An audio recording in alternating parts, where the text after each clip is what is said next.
importante a gente falar, né, antes da gente entrar e falar de cada um dos tipos, né, que é o que a gente está se propondo aqui, de falar o que caracteriza cada um dos tipos do Eneagrama, a gente falar algumas premissas básicas, né, que permeiam o estudo com o Eneagrama. Então, é importante a gente levar em consideração que todos nós temos todos os tipos em potencialidade. Então, nós temos um potencial, né, para todos os tipos e a gente tem um pouquinho de cada tipo. A questão é que a gente, desde criança, a gente começa a desenvolver, né, uma fixação por um deles.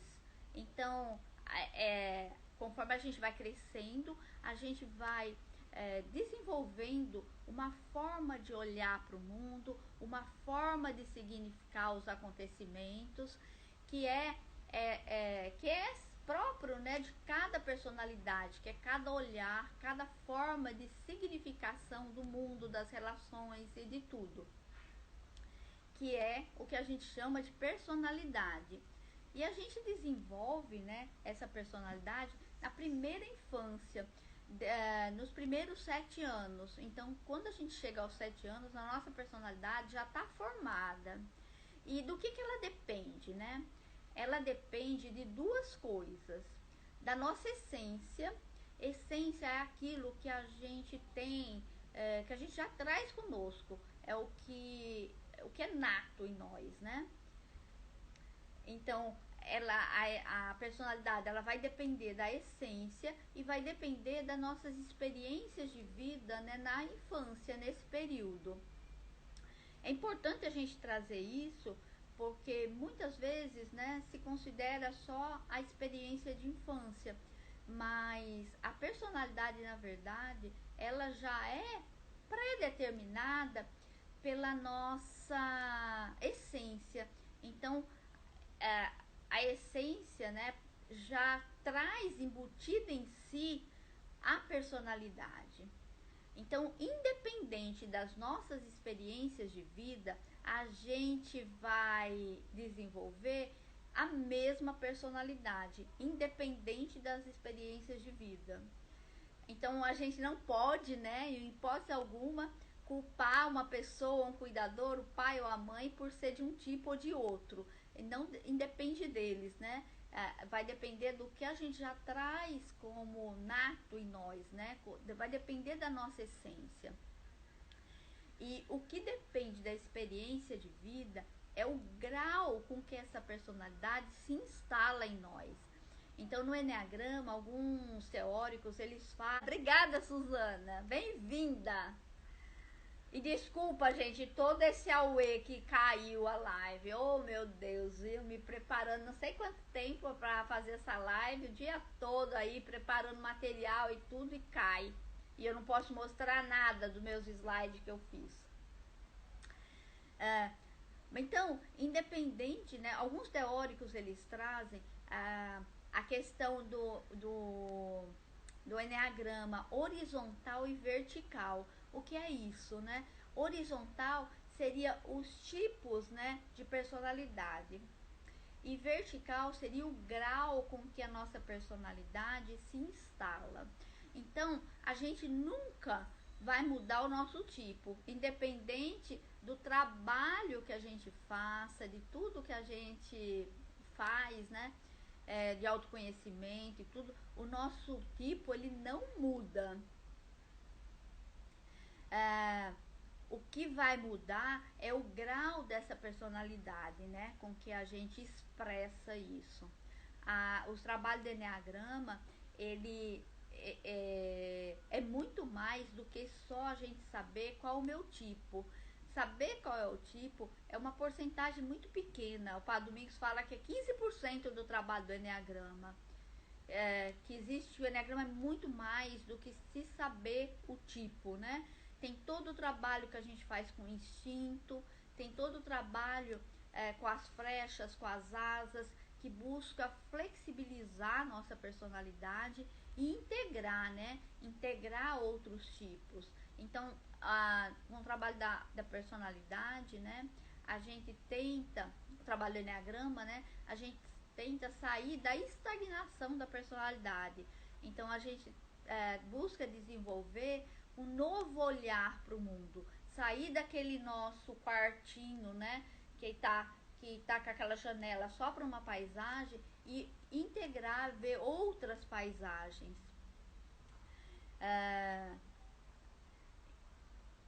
E uma boa parte desse trabalho, né, é trabalhar com a nossa essência, ou seja, voltar, né, a contactar a nossa essência. Quando a gente flexibiliza a nossa personalidade, quando a gente consegue integrar, né, outras coisas na nossa personalidade, a gente consegue atravessar, né, a gente consegue vibrar a personalidade e entrar em contato com a nossa essência, ou seja, com aquilo que é mais verdadeiro em nós, e desenvolver as nossas virtudes, que são que nos dá, né, uma forma mais plena de viver, uma forma mais feliz.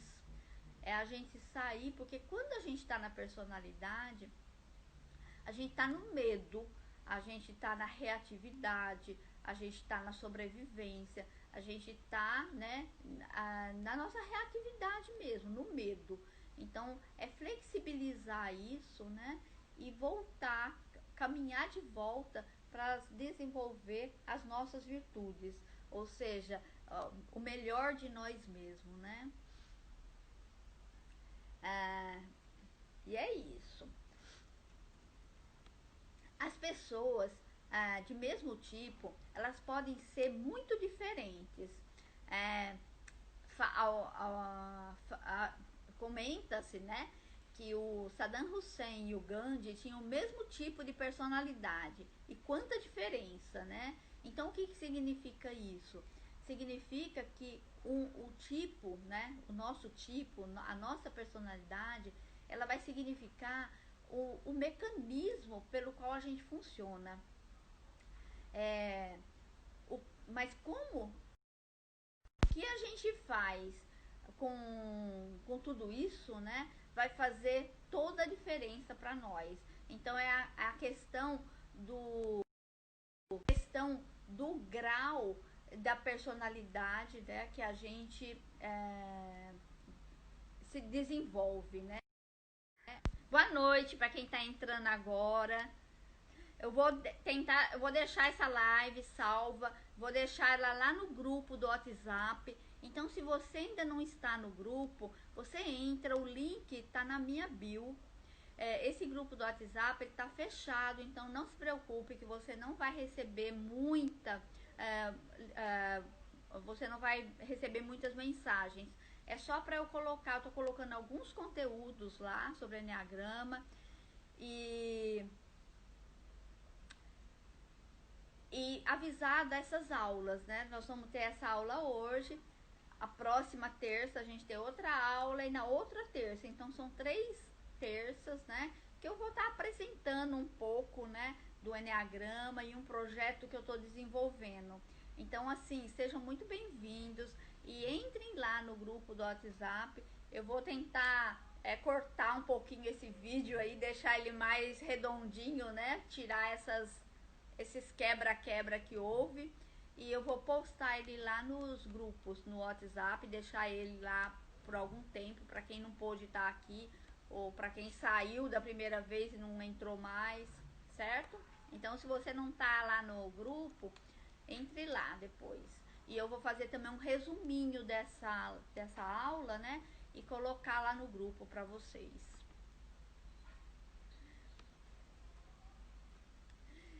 Então, eu já falei, né? Eu tô seguindo aqui um script que eu fiz. Então, o objetivo maior, né, do Enneagrama não é só saber o nosso tipo, né? Mas é principalmente flexibilizar o nosso tipo, sair desse automatismo, né, que a gente vive, trabalhar os instintos, trabalhar asas, trabalhar flechas e desenvolver o que tem de melhor em nós, desenvolver a nossa melhor versão, né? E viver, ter uma vida mais plena, né? em mais harmonia. Então, como que surge, né, a personalidade? A personalidade, ela vai surgir de algumas necessidades não atendidas.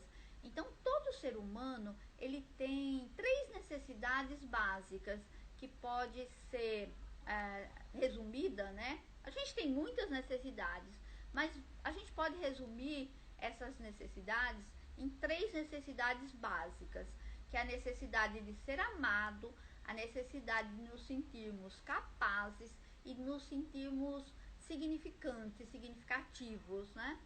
E se na fase da infância, né, nessa primeira infância até os 7 anos, se nós não fomos atendidos, né, em alguma dessas necessidades, a gente sente, né, a dor de não ser atendido, e é em torno dessa dor que se desenvolve a personalidade. Então, essas 3 necessidades, elas podem ser vistas, né, no que a gente chama de centro de inteligência. Todos nós temos 3 centros de inteligência. O centro de inteligência prático, que está relacionado com o nosso modo de agir, com o fazer, né, no mundo. O centro de inteligência emocional, que é como a gente se sente, né, que é o coração, como nós nos sentimos, né. E o centro de inteligência racional, que é o mental, né, como que nós pensamos, como nós raciocinamos. Então, no centro instintivo ou prático, né, que é o centro instintivo, está relacionado com o corpo. Então, dele fazem parte os tipos 8, 9 e 1. E a emoção básica, né, que rege esse centro é a raiva.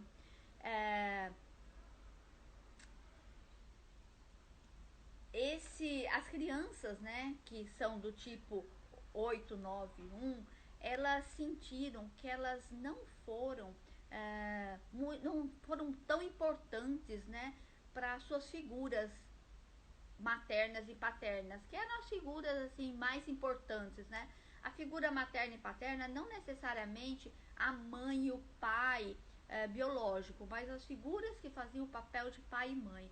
Então, a criança, né, desses 3 tipos, 1, 8 e 9, elas sentiram que elas não foram importantes. Então, elas tiveram uma sensação de insignificância.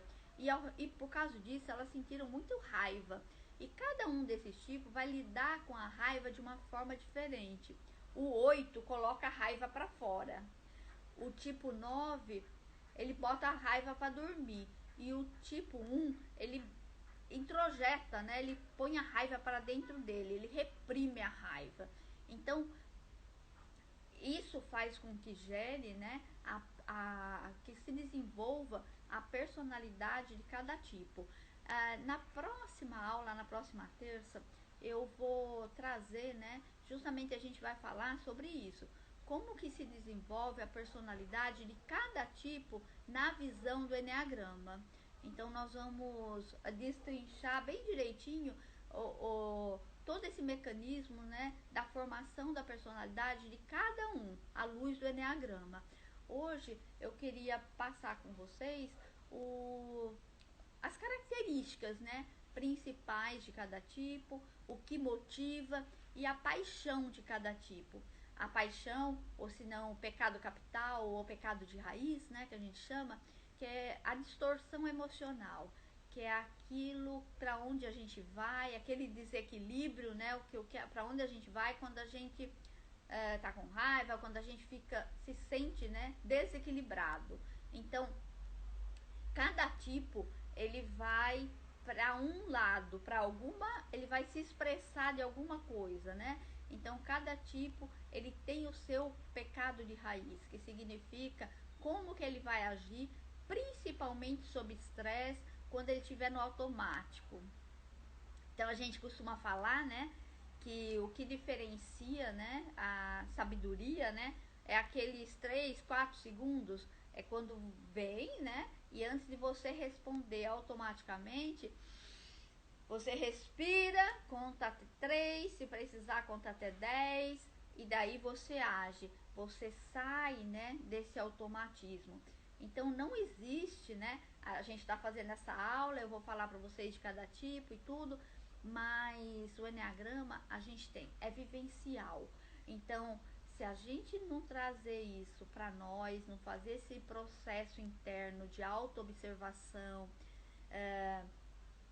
de experimentar, né, fazer diferente, observar, tomar consciência de como a gente age, da onde a gente está, a gente não consegue fazer mudanças. A gente pode ler livros e livros e livros, né, que se a gente não tiver esse empenho de olhar para dentro, né, e ver, tomar consciência de como eu ajo, principalmente, né, nas situações extremas, nas situações em que eu tô assustada, que eu tô com medo, eu tenho que tomar consciência disso e buscar, né, pouco a pouco, fazer diferente.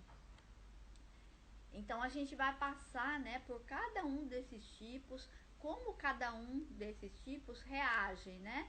Então os tipos práticos, né, os incentivos, eles, a emoção que rege eles é a raiva. Então cada um vai agir, né, de uma certa forma com a raiva.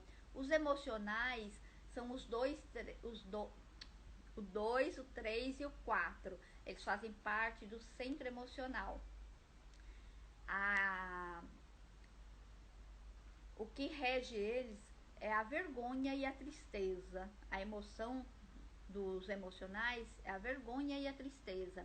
A vergonha, porque em algum momento da vida eles não se sentiram amados. Então a sensação é: se eu não sou amado, é porque eu não mereço, eu não sou boa o suficiente. Então eles sentem vergonha por não se sentir amado e sentem uma tristeza por não atender à expectativa do outro. Então cada tipo, o 2, o 3 e o 4, eles vão lidar de uma certa forma, né, com essa vergonha e essa tristeza. E os tipos mentais, que é o 5, o 6 e o 7, eles sentiram que eles não eram valorizados e se sentiram inseguros na sua família.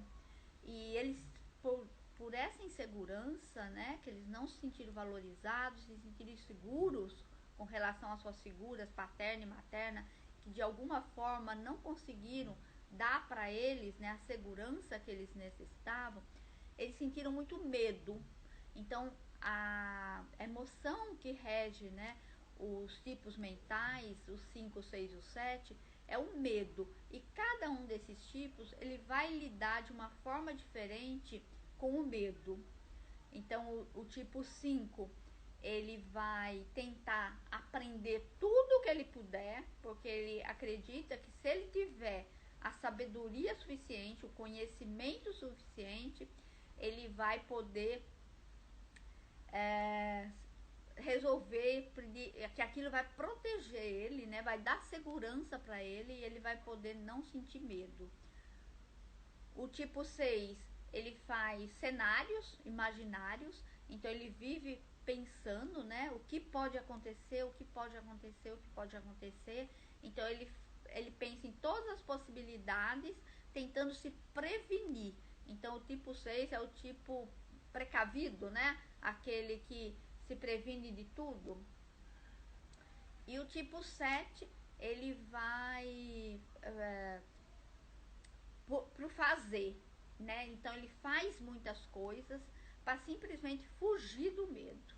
Então cada tipo, né? Um enfrenta, um foge e o outro simplesmente, né, coloca para dormir, né? Como no caso do tipo 9. Então é isso. Então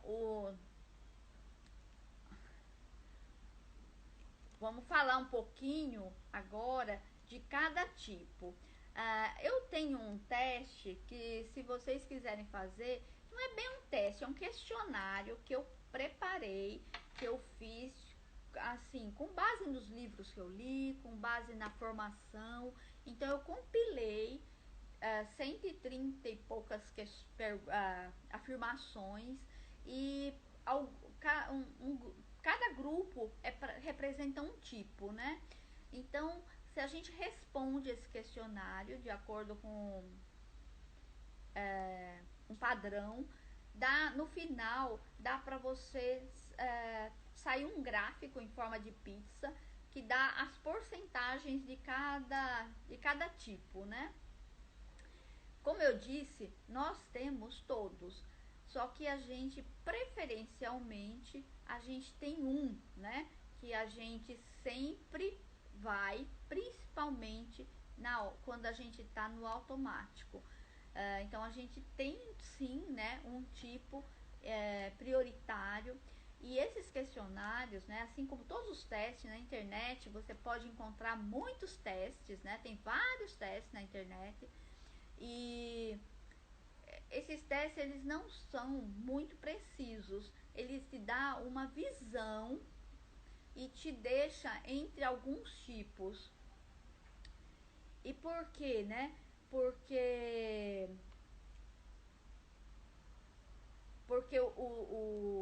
um minutinho só, Cal, que eu já falo. Porque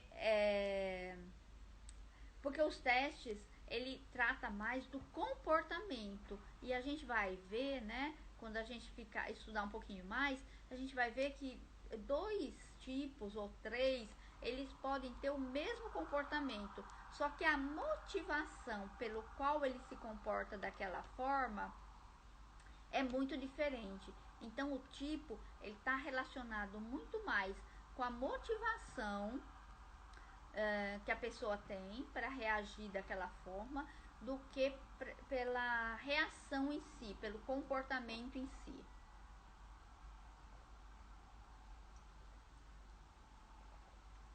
Tomar uma aguinha, que eu tô a boca seca. Alguém perguntou do como que vivencia o 2, o 3 e o 4 vivenciam a vergonha e a tristeza. O que o 2, o que eles buscam, né, é o centro emocional. Então, tanto o 2, o 3 e o 4, o que eles buscam é a atenção do outro. Então, eles sentiram que eles não foram amados o suficiente, né? Não receberam amor. E então, eles buscam a atenção do outro. Eles buscam ser aprovados, ser amados pelo outro. E para isso, eles têm estratégias diferentes, né? O 2, a gente vai ver aqui cada um deles especificamente, mas o 2, ele busca agradar o outro. Então é aquele tipo bem legal, que quer sempre agradar. Então ele acredita que se ele agradar o outro vai gostar dele. O tipo 3, ele acha que ele tem que fazer, que ele tem que ser visto. Então ele faz muita coisa para ele se sentir visto. Porque a criança do tipo 3, ela internalizou que ela só era admirada, amada, quando ela tinha performance, quando ela mostrava um bom resultado. Por exemplo, a criança que vai bem na escola, que tira notas boas, então ela era amada, ela não se sentia amada pelo que ela era, mas pelo resultado que ela dava. Então, a gente vai ver aqui, o tipo 3 é o tipo assim, o mais eficiente, né? É um dos mais eficientes do Enneagrama, que ele busca a performance a todo custo. E o tipo 4 realmente é aquele tipo mais introspectivo. E ele vai. E é o mais dramático, né? Então ele vai dramatizar para ele chamar a atenção dos outros. Então os 3, eles querem atenção, os 3 querem ser amados, só que cada qual, né, busca isso de uma forma diferente. Vai ficar mais claro a gente falando de cada um dos tipos. Eu fiz um resumo que eu vou mandar para vocês, certo? Eu vou colocar lá nos grupos para vocês terem isso com vocês e reverem depois. Então vamos começar pelo tipo 1, né? O tipo 1, ele é chamado perfeccionista ou reformador, aquele que busca, né, reformador no sentido de buscar consertar tudo. Então ele vê o mundo como um mundo imperfeito e o que ele quer é aperfeiçoar. Então o tipo 1, ele busca aperfeiçoar tanto a ele mesmo como o mundo. Então eles são pessoas fortes, determinadas, realistas e forçadas e faz tudo muito certinho. O tipo 1 é assim, o funcionário, né, que toda empresa queria ter, porque é aquele que faz tudo bem certinho, chega nos horários, entrega trabalho na hora certa, né? E como que foi, né, que ele formou essa personalidade? Na infância, ele se sentiu muito cobrado, exigido, que ele não podia brincar e ele só era valorizado por aquilo que ele fazia. Então ele só se sentia amado quando ele fazia as coisas corretamente. Então a motivação dele, né, é fazer tudo certo. Então a motivação dele é fazer tudo corretamente. E a paixão dele, né, é a raiva. É o que ele introjetou por ele não poder brincar, não poder fazer as coisas que ele queria. E todo mundo tem raiva. Só que a do tipo 1 é diferente, porque ele não permite expressar. Ele nem sente que ele tem raiva. Então a raiva dele fica aqui guardada. Fica guardada, vai guardada, guardada, e de repente tem aquela explosão por uma coisa mínima.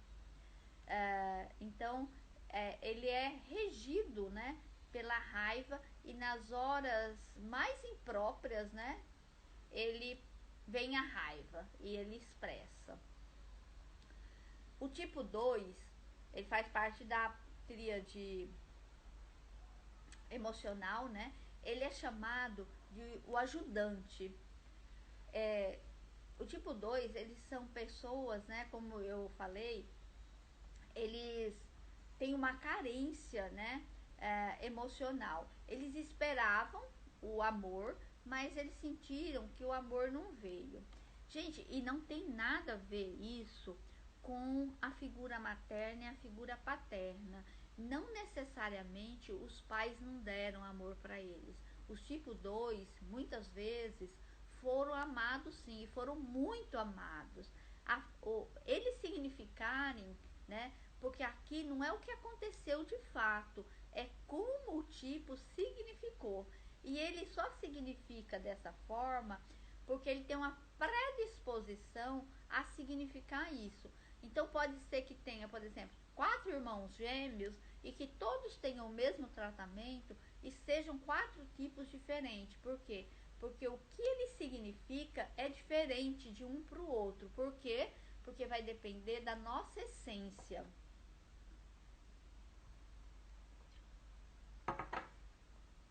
Então, o tipo 2, ele significou que ele não recebeu o amor que ele sentia, que ele precisava.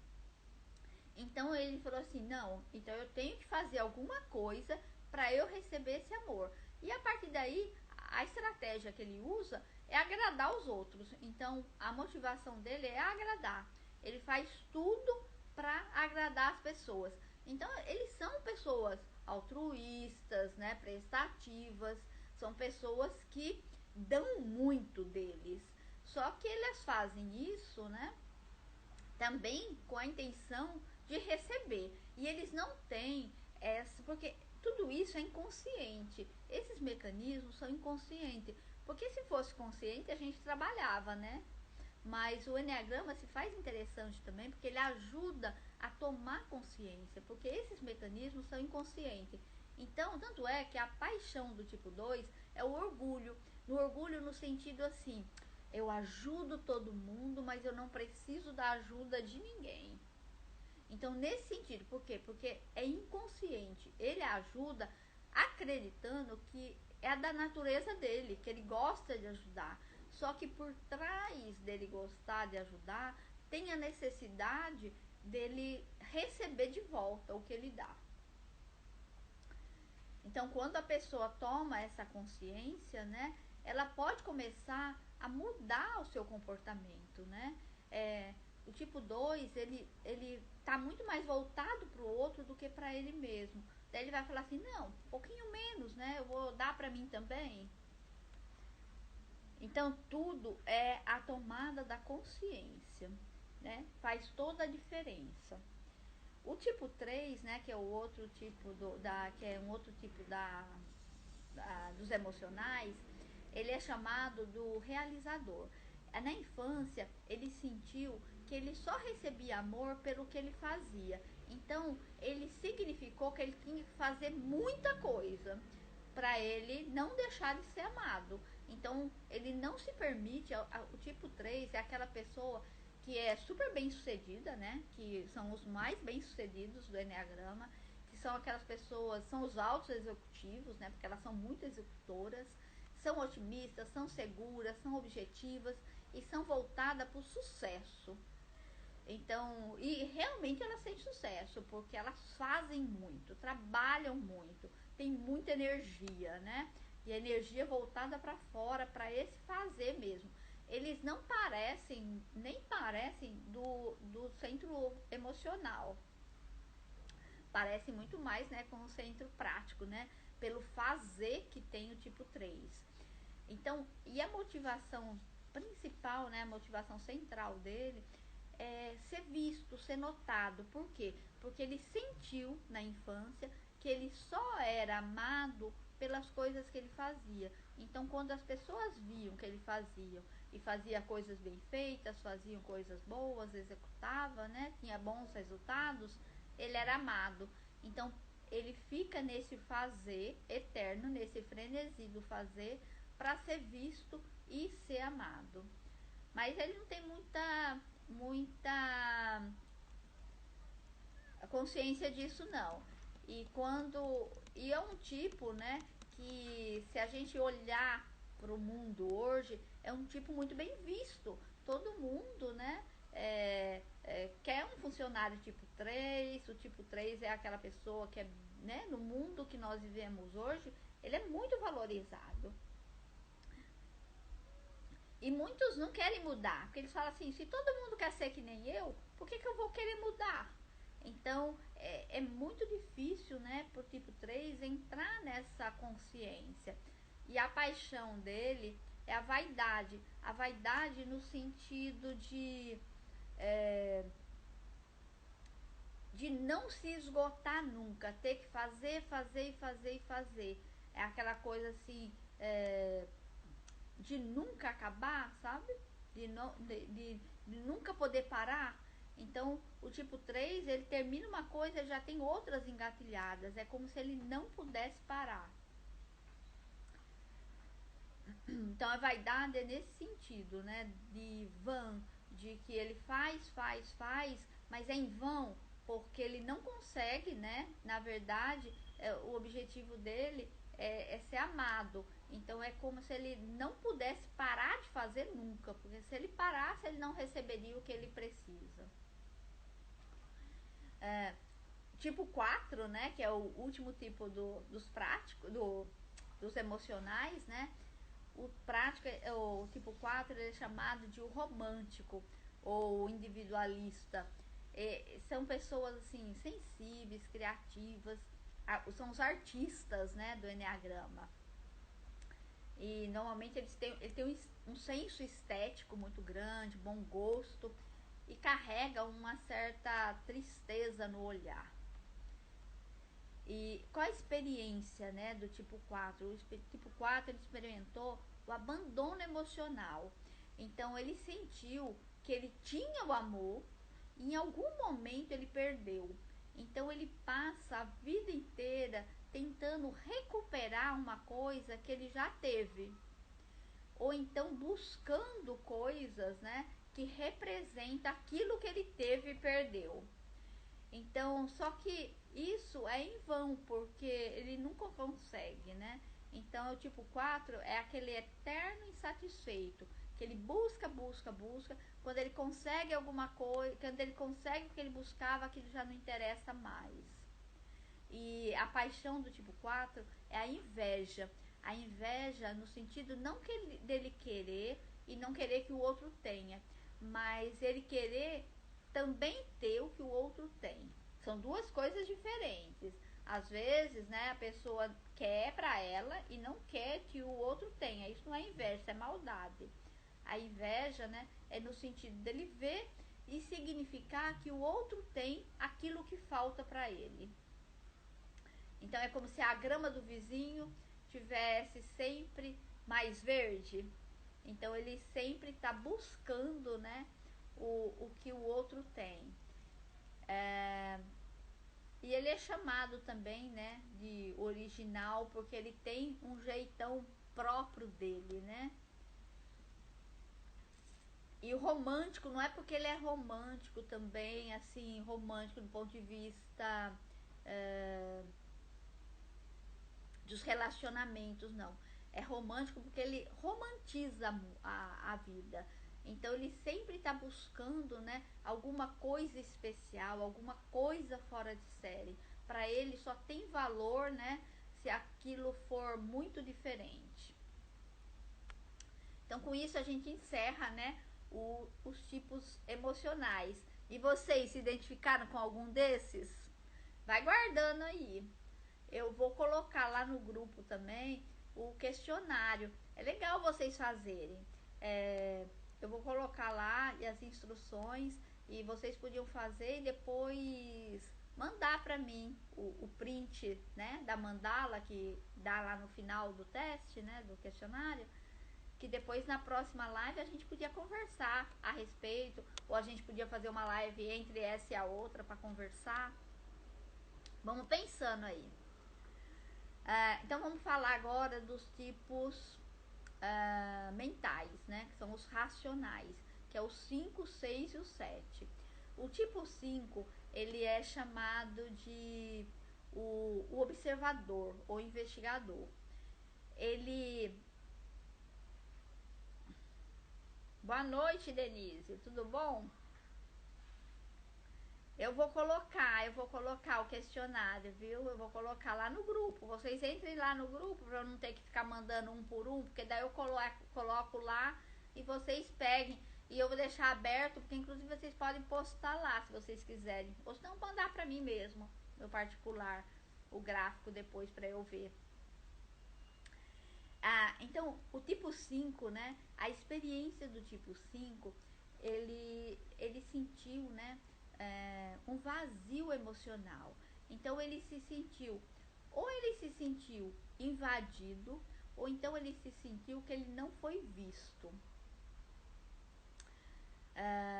Lembra ele, o centro emocional, né? Ele sentiu que eles não foram valorizados, o tipo 5, 6 e o 7.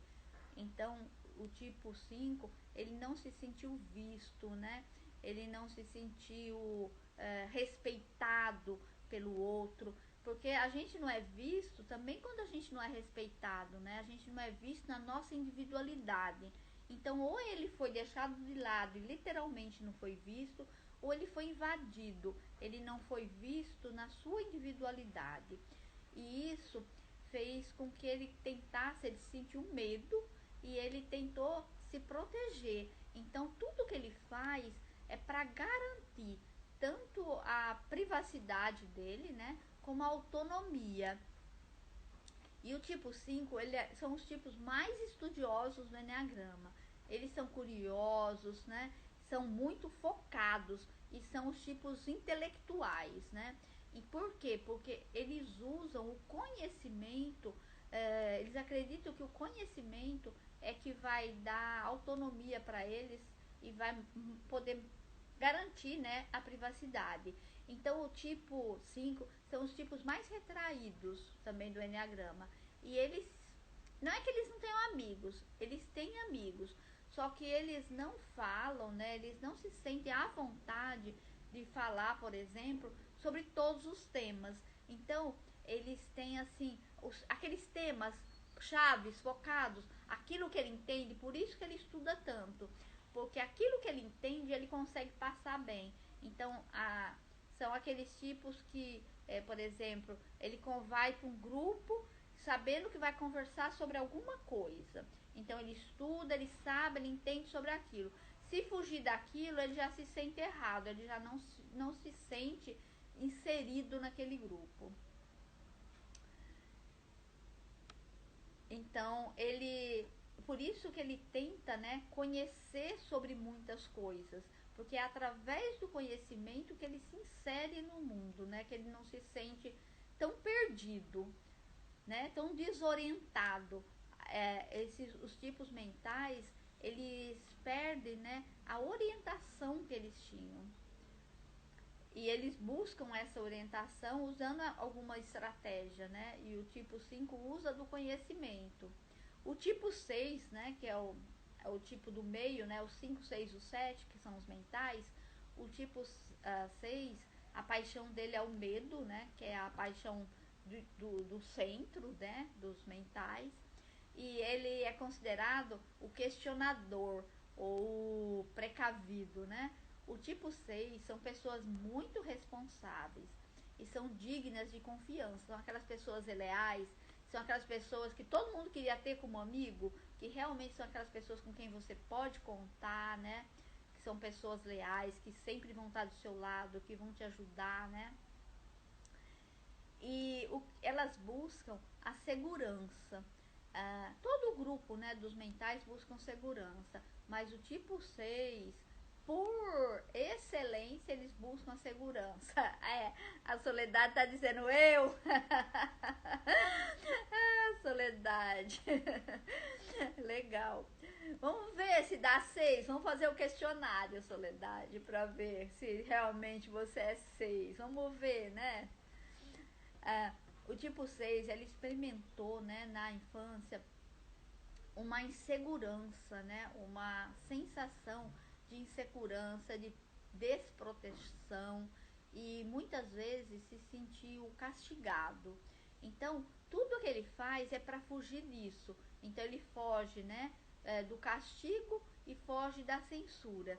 Então, a gente vai ver que tem um dos tipos 6 que ele é muito briguento, que ele até se confunde com o tipo 8, que a gente vai falar daqui a pouco. Mas a motivação dele é completamente diferente. A motivação é evitar, né, ser castigado ou ser censurado. Então ele também faz tudo bem certinho. É outro funcionário que todo mundo queria. E muitas vezes a gente confunde o tipo 6 com o tipo 1. Porque são os dois em comportamento, eles têm muita semelhança. Todos eles fazem as coisas bem certinhas. Só que o tipo 1, ele faz porque ele acredita que tem que fazer certo, que a função dele é corrigir, tanto ele mesmo como o mundo. E o tipo 6 não, o tipo 6 não tem essa crença. O tipo 6 ele faz certinho para fugir, para não ser censurado ou não ser castigado. Então, vocês veem que a diferença, né? O comportamento às vezes se confunde, mas a motivação é bem diferente. Então, quando a gente vai analisar o tipo, né? A gente tem que levar em consideração, né? Tudo, né? A motivação e não só o comportamento. Por isso que muitas vezes a gente faz um teste e não dá certo. Depois, quando a gente começa a estudar mesmo, né? A gente, não sou desse tipo, não. Eu demorei muito para descobrir meu tipo. E eu descobri meu tipo através de um sonho. E também de um sonho e de uma vivência que eu tive. Então, depois de ter feito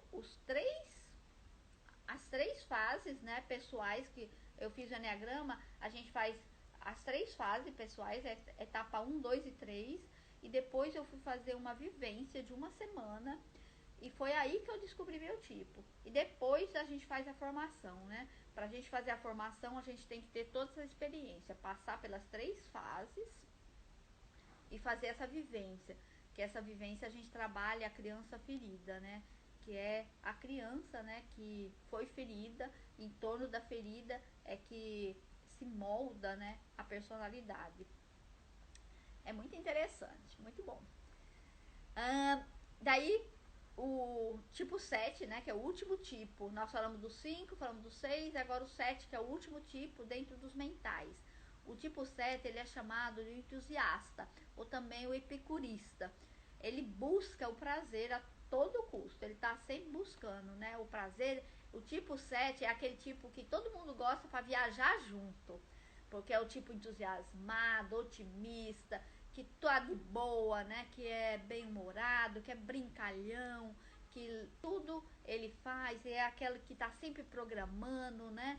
Programa, já tem o programa de todas as noites, aonde vai, onde não vai, que busca o que. Vai vendo aí, gente, se vocês se identificam. Aquele que faz o script dos passeios tudinho. Então é uma boa pessoa, né, pra gente viajar junto, que é bem animado, né, a viagem com o tipo 7. Mas por que ele faz tudo isso, né? Qual a motivação dele? O tipo 7, ele teve uma experiência de privação muito grande na infância. E segundo, né, os estudiosos do Enneagrama, essa privação tem muita relação com a mãe e foi em épocas muito prematura, às vezes no útero ou às vezes nos primeiros meses de vida. Então ele sentiu essa privação e ele foi um sofrimento muito grande, uma angústia que ele pensou que ele fosse morrer. Então ele foge dessa dor, desse sofrimento a qualquer preço. E o que ele usa é sempre buscar mais e mais coisas para fazer, né? Então ele busca o prazer e busca a dor e sempre está pulando de um galho para o outro. Ele não consegue se centrar, focar em nada, né? Pelo menos assim, quando está na personalidade, né? Quando ele está na personalidade crua ainda, né? Sem estar trabalhado. Então ele não tem foco. Ele começa uma coisa, começa outra, mas não acaba nada, né? Não leva adiante, porque fica pulando de galho em galho. E é assim em tudo, com os relacionamentos, com o trabalho, com a vida dele, né? Porque busca realmente, assim, fugir, né, de tudo o que representa sofrimento para ele. E o tipo 8, né, que é um outro tipo da prática, né? Então, nos práticos nós temos o 8, 9 e 1. Então, o 8, ele é considerado como o chefe ou o patrão, é o confrontador, né? O tipo 8 é considerado assim, o tipo mais forte do Enneagrama. Normalmente, até fisicamente, ele é forte. Então, ele é seguro de si, autossuficiente, é forte, ele faz acontecer. A paixão do tipo 8 é a luxúria. A luxúria não tem nada a ver, não tem nenhuma conotação sexual. A luxúria aqui é no sentido da força, do excesso de força. E o tipo 9, né, que é o outro tipo do Enneagrama, da tríade prática, né, é chamado mediador ou pacifista, que são pessoas, né, receptivas, bondosas, compassivas, muito de boa, tranquilas, né, mas é aquela pessoa também que não tem muita opinião, não. Você chama ela e fala assim, fulano quer comer uma pizza ou quer ir para um churrasco? Ela, não sei, o que você prefere? Então é aquela pessoa que sempre está dando voz pro outro, sempre está fazendo o que o outro quer. Então, por que ela faz isso, né? Como experiência de infância, ela não se sentiu importante. Quer dizer, os 3 tipos, né, da tríade prática, ele se sentiu insignificante, ele não se sentiu importante. Só que o tipo 8, ele foi assim, ó, eu tenho que cuidar de mim, tenho que dar conta, então eu vou ser forte e vou impor minha vontade. O tipo 9, ele se recolheu. Eu não tenho voz mesmo, ninguém faz nada por mim, eu não sou importante, então não vou dizer mais nada. Vou concordar aqui com tudo. Então a motivação central do tipo 9 é evitar conflito. Enquanto que do tipo 8 é controlar, é fazer a vontade dele, impor a vontade dele, o tipo 9, não, eu tô de boas, eu vou evitar o conflito. Então a paixão do tipo 9 é a preguiça, mas não a preguiça de não trabalhar, mas a preguiça de si, a preguiça de se olhar, a preguiça de buscar o que ele quer. Então é como se ele abriu mão, né? Ele desistiu de olhar para ele. Ele não se sentiu olhado e desistiu de olhar para ele. E o tipo 1, né, que a gente já tinha falado, que são os 3 da tríade prática, né? O 8, o 9 e o 1. O 1, que ele... Os 3 são da raiva, né? O 8 bota pra fora, faz o outro fazer o que ele quer. O 9 põe a raiva pra dormir, faz o que o outro quer, concorda com tudo, não quer entrar em conflito. E o 1 é o perfeccionista, é aquele que bota a raiva pra dentro. Então ele fica remoendo, né? Fica remoendo a raiva. E a motivação do 1, né? Ele vai ser correta, né? Porque ele sente que ele só consegue, né? O amor do outro, só consegue a atenção do outro quando ele faz tudo bem corretinho, quando ele faz tudo bem certinho.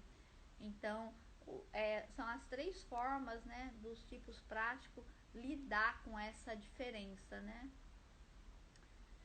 Um vai para correção do mundo, o outro faz o que o outro quer, o 1 vai para corrigir o outro e corrigir a si mesmo, o 9 concorda com o outro e o 8 entra pro embate, né?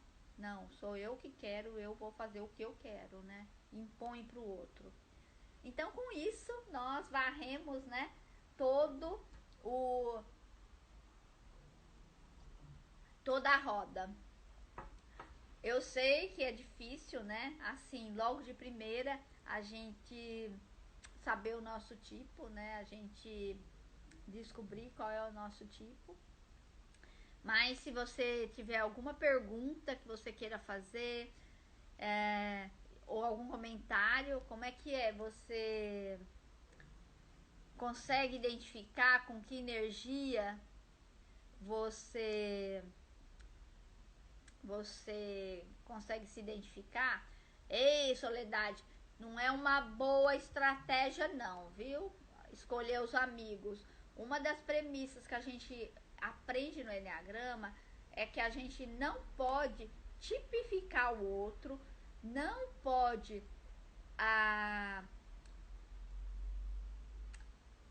ter amigos, né, com relação aos tipos, não pode empregar uma pessoa de acordo com o seu tipo. Então o tipo, o Enneagrama, ele tem uma origem muito bonita e ele é muito, né, ele trabalha muito a espiritualidade. Ele considera que nós somos uma essência, né, que nós temos uma luz divina e a gente, ao redor dessa essência, a gente cria a nossa personalidade. E essa personalidade, né, a gente cria por uma defesa nossa. Então, a gente não é para julgar o outro pela personalidade, não. E nem ficar colocando o outro dentro de uma caixa. A gente tem que usar o Enneagrama como um instrumento de compaixão. Então, nós estamos todos no mesmo barco. Oi, Cris, tudo bom? Sou eu.